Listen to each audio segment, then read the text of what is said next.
அனைவருக்கும் வணக்கம். நான் பிரபாகரன், ஜோதிடர், சென்னை பேசுகிறேன். நான் இப்போ என்ன சொல்ல போகிறேன்னா, இந்த சிம்ம லக்னமும் சுக்கிரனை பற்றி தான் சொல்ல போகிறேன். கருத்தில் கொண்டு பயன்பெறுங்க.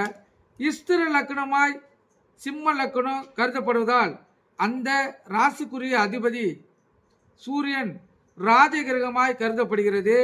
சூரியன் சுக்கிரனின் பகை கிரகமாகும். மேலும் சூரியன் சந்திரன் இருவருமே சனியும் சுக்கிரனும் பகைவாவார்கள்.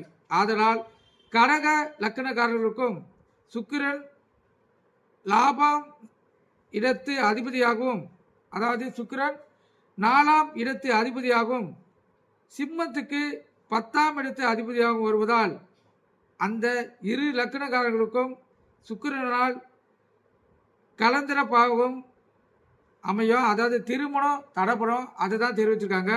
மேலும் சிம்ம லக்னத்துக்கு 2ஆம் இடமான தனஸ்தானமான கன்னி வீடு, கன்னியில் சுக்கிரன் நீசமாவதால் வருவாய் தேடும் வழிகள் லாபகரமாகவும் திருப்திகரமாகவும் இல்லாத வகையிலேயே அமையும்.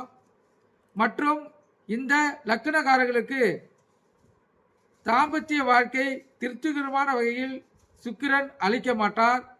மனைவி மூலமாக இல்லை கணவன் மூலமாக அவங்களுக்கு அடிக்கடி தேவையில்லாத பிரச்சனைகள் வந்து கொண்டு இருக்குன்னு தெரிவிச்சிருக்காங்க.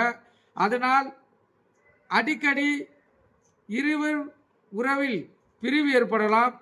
சுக்கிரன் மறைவு ஸ்தானம் அடையாமல் ஓரளவு பலமாக இருந்தால் சிறிதளவு கெடுபலன் குறையும். சிம்ம லக்னக்காரர்கள் கெடுபலன், அதாவது சிம்ம லக்னக்காரர்களுக்கு கெடுபலன் வந்து குறையும். சிம்ம லக்னக்காரர்கள் கௌரவம் பாதிக்கக்கூடிய வகையில் சுக்கிரன் இவர்களுடைய நடத்தையில் கலங்கத்தை உண்டு பண்ணுவார்.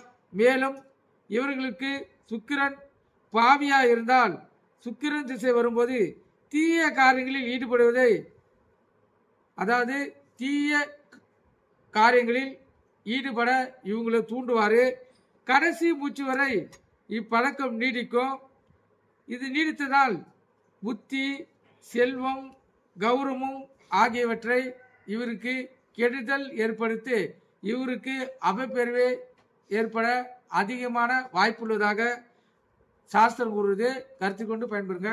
நன்றி, வணக்கம்.